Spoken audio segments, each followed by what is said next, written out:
Hello students, जैसा कि आप सभी लोगों का जो एसएससी एमटीएस का एग्ज़ाम है उसकी डेट क्लियर यहाँ पर बता दी गई है कि आपका 2 मई से यानी कि यहाँ पर एग्ज़ाम कंडक्ट होना है। तो सभी लोगों के लिए तैयारी के लिए पूरा 1 महीना मिल रहा है। और जैसा कि यहाँ पर आप लोगों के लिए जीके जीएस के लिए ये अंतिम जो आपका युद्ध सीरीज लेकर के आए, इसमें 20 से 25 वीडियो आप करवाने वाले हैं क्योंकि टाइम अच्छा खासा मिल गया है। तो इस सारे वीडियो को अगर आप फॉलो करते हैं तो आपके कम से कम 5 से 6 क्वेश्चन सही होने वाले हैं। तो चलिए शुरू करते हैं क्वेश्चंस को। पहला क्वेश्चन है कि हर्षवर्धन का दरबारी कवि कौन था। तो बाण भट्ट यहाँ पर राइट आंसर हो जाएगा, जो कि हर्षवर्धन के दरबारी कवि रहे हुए थे और इन्होंने ही हर्षचरित लिखी हुई है। यानी बाण भट्ट ने संस्कृत में हर्षवर्धन की जीवनी हर्षचरित भी लिखी हुई है। तो कई बार ये पूछा जाता है कि हर्षचरित का लेखक कौन था, तो वह अपनी जीवनी में थानेसर के साथ अपने सही संबंधों का वर्णन करता है। और भारत के एक महान कवि रहे हैं बाण भट्ट, जिनका जन्म 7वीं शताब्दी में भारत के एक गांव में हुआ था। तो ये पूरा डिटेल में आपको याद रखना है। उनका जन्म प्रीतिकुट गांव में हुआ था, जो कि हिरण्य वायु के तट पर है। उनका जन्म जो है चित्रभानु और राजा देवी से हुआ था और वह वात्स्यायन गोत्र परिवार के हिस्सा रहे हुए हैं। इस काव्य प्रतिभा ने सबसे प्रसिद्ध और सबसे शुरुआती उपन्यासों में से लिखा था, जिसमें कादम्बरी के नाम से जाना जाता है। और यह हर्ष और कादम्बरी की जीवन संबंधी कृति रही हुई है। नेक्स्ट क्वेश्चन देखेंगे हम लोग। नीरज चोपड़ा ने ओलंपिक में किस प्रतिस्पर्धा में गोल्ड मेडल जीता हुआ था। अगर नीरज चोपड़ा की बात करें, यहाँ पर नीरज चोपड़ा का क्वेश्चन यहाँ पर एग्जैक्ट नहीं लग पाया आंसर। तो इन्होंने टोक्यो ओलंपिक, जो 2020 का टोक्यो ओलंपिक होता है, उसमें भाला फेंक में इन्होंने गोल्ड मेडल जीता हुआ था। और भारत ने कुल 7 गोल्ड मेडल जीते हुए थे, जिसमें कि एक ही गोल्ड मेडल था जो कि नीरज चोपड़ा ने भाला फेंक में जीता हुआ था। और ये दूसरा व्यक्तिगत स्वर्ण पदक था, क्योंकि इससे पहले 2008 में अभिनव बिंद्रा ने शूटिंग के अंदर जीता हुआ था। चलिए क्वेश्चन नेक्स्ट देखते हैं। क्वेश्चन ये है आपका कि भरतनाट्यम किस राज्य का शास्त्रीय नृत्य है। अगर भरतनाट्यम की बात करें तो यह भारत के कुल 8 शास्त्रीय नृत्यों में से एक है, जो कि तमिलनाडु का शास्त्रीय नृत्य है। तो भरतनाट्यम सबसे पुराना भारतीय शास्त्रीय नृत्य है। इसकी उत्पत्ति सैकड़ों साल पहले तमिलनाडु राज्य में हुई थी। यह नृत्य जो है मूल रूप से दक्षिण भारत के आपके जो तमिलनाडु राज्य से संबंधित है। कुल 8 शास्त्रीय नृत्य हैं भारत में। और प्राचीन तमिल महाकाव्य आपका जो यहाँ पर है शिल्पक्की, जिसको आपका शिल्पी तिकारम बोलते हैं, भरतनाट्यम का इसमें वर्णन किया जा चुका है। तो ये क्वेश्चन आपका याद रखना है। इस तरह के क्वेश्चन आपके मोस्टली आते हैं। और बाकी की बात कर लें, जैसा कि ऊपर बताया, तो केवल 8 शास्त्रीय नृत्यों को मान्यता देती है, जबकि संस्कृत मंत्रालय ने आपके 6 नृत्य यानी कि 9 नृत्य भी आपके शास्त्रीय माने जाते हैं, जिसमें कि एक छऊ ऐड कर दिया जाता है। लेकिन यहाँ पर कुल 8 आप मान सकते हैं, जिसमें कि भरतनाट्यम आपका तमिलनाडु राज्य से है, कथक आपका पश्चिम आपका उत्तर प्रदेश समझ सकते हैं और मध्य भारत से है। कथकली की बात करें तो ये आपका केरल से है। वहीं कुचिपुड़ी की बात करें तो कुचिपुड़ी आंध्र प्रदेश से है। ओडिसी की बात करें तो आपका ओडिशा से आता है ओडिसी। मणिपुरी की बात करें तो ये मणिपुर से आता है। मोहिनी अट्टम भी आपका केरल से आता है। और सत्रिय नृत्य होता है, ये असम से आता है। तो ये सबसे लास्ट में आपका शामिल किया गया है शास्त्रीय नृत्यों के अंतर्गत असम का। तो ये क्वेश्चन यहाँ पर पूछा गया था। नेक्स्ट क्वेश्चन है कि गांधी जी के ने दांडी मार्च के समय भारत का वायसराय कौन था। अगर भारत के वायसराय की बात करें तो नमक सत्याग्रह की शुरुआत महात्मा गांधी ने भारत के ब्रिटिश सरकार द्वारा लगाए गए नमक कर के विरुद्ध में की हुई थी। महात्मा गांधी ने अपने प्रसिद्ध दांडी मार्च के साथ यह सविनय अवज्ञा आंदोलन शुरू किया था, जो कि 12 मार्च 1930 को शुरू होता है और 6 अप्रैल 1930 को जाकर के समाप्त होता है। और यह यहाँ पर जो आपका था साबरमती आश्रम से दांडी तक करी हुई थी। 386 मेंबर थे और लॉर्ड इरविन इस समय वायसराय रहे थे भारत के। तो लॉर्ड इरविन हो जाएगा। और यहाँ पर बात करें तो महात्मा गांधी ने 5 अप्रैल को अरब सागर पर तटीय शहर दांडी में नमक कानून तोड़ा और इसी को आपका नमक सत्याग्रह के नाम से भी जाना जाता है। और लॉर्ड इरविन इसका हो जाएगा। इसी जो लॉर्ड इरविन है 1926 से लेकर के 1931 तक भारत के वायसराय रहे हुए थे, इसलिए भारत के वायसराय के रूप में उनकी अवधि के दौरान ये गतिविधि हुई थी। नेक्स्ट क्वेश्चन आगे बढ़ेंगे। लेकिन उससे पहले जिन लोगों ने वीडियो को लाइक और चैनल को सब्सक्राइब नहीं किया, तो सबसे पहले तो आपको वीडियो को लाइक और चैनल को सब्सक्राइब करना है, क्योंकि हर एग्ज़ाम का एनालिसिस यहाँ पर मिलता है। आप पिछले किसी भी एग्ज़ाम कर जा करके एनालिसिस देख सकते हैं, सबकी प्लेलिस्ट बनी हुई है। और ये सीरीज आपको एक यहाँ पर जीके जीएस और इंग्लिश की सीरीज शुरू कर दी गई है, जिनसे रिलेटेड रोज़ वीडियो मिलते हैं।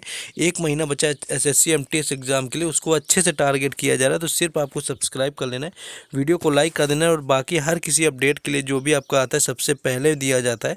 टेलीग्राम चैनल और व्हाट्सएप ग्रुप बना हुआ है, जो कि लिंक डिस्क्रिप्शन में है, तो वहाँ से भी जुड़ जाए। चलिए क्वेश्चन में वापस आते हैं। क्वेश्चन में बात करें कि वर्तमान में महिला न्यायाधीशों की संख्या कितनी है। तो सुप्रीम कोर्ट की बात करें तो वर्तमान में केवल 3 महिला न्यायाधीश हैं, जस्टिस कोहली, बीवी नागरत्ना और बेला एम त्रिपाठी। जस्टिस कोहली का जो कार्यकाल है सितंबर 2024 तक है।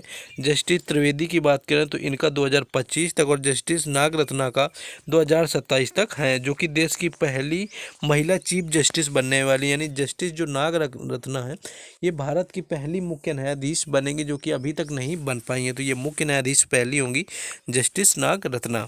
नेक्स्ट क्वेश्चन आगे हम लोग देखेंगे। नेक्स्ट क्वेश्चन है कि जयदेव जो उनाद कट हैं आपके, जयदेव उनाद कट कौन से राज्य से संबंधित। अगर बात करें तो जयदेव जो उनाद कट हैं ये क्रिकेट से संबंधित खिलाड़ी हैं, जो कि रणजी ट्रॉफी खेलते हैं। तो 31 साल के जयदेव उनादकट की कप्तानी में सौराष्ट्र टीम का ये तीसरा खिताब है, यानी रणजी ट्रॉफी जो 2022-23 की थी वो सौराष्ट्र ने जीती हुई है। और इसमें जो पूरी तरह श्रेय जाता है, यानी जो कप्तान है वो जयदेव उनादकट रहे हुए हैं। तो क्रिकेट से संबंधित है, सौराष्ट्र राज्य से यहाँ पर रहे हैं। विजय हजारे ट्रॉफी है, जिससे कि आपका रणजी ट्रॉफी आपका है, विजय हजारे ट्रॉफी के विजेता रहे हुए हैं। तो ये सौराष्ट्र टीम से खेलते हैं और क्रिकेट से संबंधित खिलाड़ी हैं। इनका जन्म जो है आपका 18 अक्टूबर 1991 को पोरबंदर गुजरात में हुआ था। और बाकी इनकी बात करें तो और भी इनसे रिलेटेड हैं, जो कि अपना शिक्षा पूरी के दक्षिण अफ्रीका के खिलाफ टेस्ट क्रिकेटर में उन्होंने पदार्पण किया हुआ था, यानी 16 दिसंबर 2010 को दक्षिण अफ्रीका के खिलाफ टेस्ट में भी डेब्यू कर चुके हैं। नेक्स्ट क्वेश्चन आगे देखेंगे। नेक्स्ट क्वेश्चन है कि संगीत कितने प्रकार के होते हैं। अगर संगीतों की बात करें तो भारतीय संगीत को सामान्यतः 3 भागों में बांटा जा सकता है, जिसमें शास्त्रीय संगीत होता है, जिसे मार्गी भी कहते हैं, दूसरा उप शास्त्रीय संगीत होता है और तीसरा सुगम संगीत होता है। तो ये 3 तरह के संगीत पाए जाते हैं।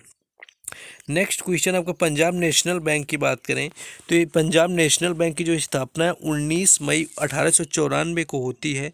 वहीं अगर आपके रिजर्व बैंक की बात करी जाए तो वो 1 अप्रैल 1934 को होती है। आरबीआई की शिवरमन समिति की सिफारिश पर स्थापना होती है 1 अप्रैल 1934 को। और 1949 में आरबीआई यानी कि रिजर्व बैंक ऑफ इंडिया को केंद्रीय बैंक का दर्जा प्राप्त किया गया था, राष्ट्रीय बैंक बनी थी। पंजाब नेशनल बैंक की स्थापना दयाल सिंह मजीठिया, लाला लाजपत राय ने की हुई थी। इसके अलावा पीएनबी के संस्थापकों में स्वदेशी आंदोलन के कई नेता भी शामिल थे, जैसे दयाल सिंह मजीठिया, लाला हरकिशन लाल, लाला लालचंद, काली प्रसन्ना राय, प्रभु दयाल, बख्शी जयसीराम और लाला ढोलन दास। तो ये सारे लोग इसमें शामिल रहे हुए हैं। नेक्स्ट है कि हड़प्पा सभ्यता में किस स्थल से अस्थिपंजर मिला है। तो सैंधव स्थलों से प्राप्त अस्थिपंजर जो है निम्न प्रजातियों से संबंधित हैं, जिसमें कि भूमध्य सागरीय, मंगोलियन तथा अल्पाइन, और सबसे अधिक जो अस्थिपंजर है भूमध्य सागरीय के मिले हुए हैं। बाकी आपका रणजी ट्रॉफी की बात कर ली जाए कि 2022 की रणजी ट्रॉफी रही हुई है आपकी। रणजी 2022 की ट्रॉफी का विजेता तो 26 जून 2022 को मध्य प्रदेश ने बेंगलुरु के एम चिन्नास्वामी स्टेडियम में फाइनल मुकाबले में मुंबई को 6 विकेट से हरा करके अपना पहला रणजी ट्रॉफी का खिताब जीता हुआ था। तो मध्य प्रदेश रणजी ट्रॉफी 2022 का विजेता रहा हुआ है, जिसने कि मुंबई को 6 विकेट से हराया हुआ था और बेंगलुरु के एम चिन्नास्वामी स्टेडियम में ये क्रिकेट खेला गया था।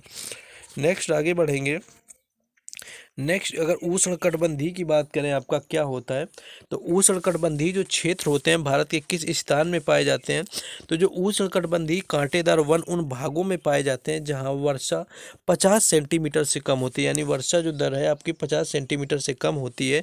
और इन वनों में कई प्रकार की घास और झाड़ियाँ शामिल हैं। इनमें दक्षिण पश्चिमी पंजाब, हरियाणा, राजस्थान भी आता है, गुजरात होता है, मध्य प्रदेश और उत्तर प्रदेश के अर्ध शुष्क क्षेत्र यहाँ पर शामिल हैं। तो ये कुछ हैं जहाँ पर उष्णकटिबंधीय क्षेत्र पाया जाता है।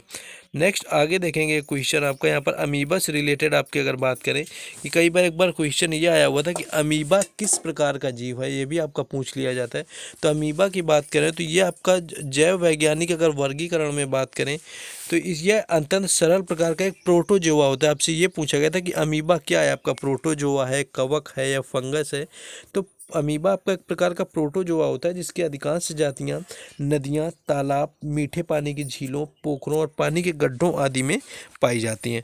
तो ये कुछ है वीडियो जो आपके लिए हमेशा एमटीएस सीरीज़ के लिए अंतिम युद्ध सीरीज़ शुरू कर दी गई है। इससे रिलेटेड आपकी GK GS for SSC MTS 2023 नाम की एक प्लेलिस्ट बनी है, उसमें सारे वीडियो आपके पड़े हुए हैं, आप जाकर के देख सकते हैं। और आई प्रॉमिस कि आप इसको पूरा फॉलो करेंगे तो 5 से 6 क्वेश्चन आपको मिनिमम मिल जाने आपके एग्जाम में। ज़्यादा बड़ा वीडियो नहीं होता है। आप देखिए, सपोर्ट करिए, वीडियो को लाइक करिए, चैनल को सब्सक्राइब करिए और कमेंट में कोई सजेशन हो तो वो भी दे सकते हैं। और इसके साथ साथ आपको इंग्लिश का वीडियो भी प्रोवाइड कराया जाता है शाम में। बाकी व्हाट्सएप ग्रुप और टेलीग्राम चैनल दोनों का लिंक डिस्क्रिप्शन में, वहाँ से जुड़ना भी ना भूलें।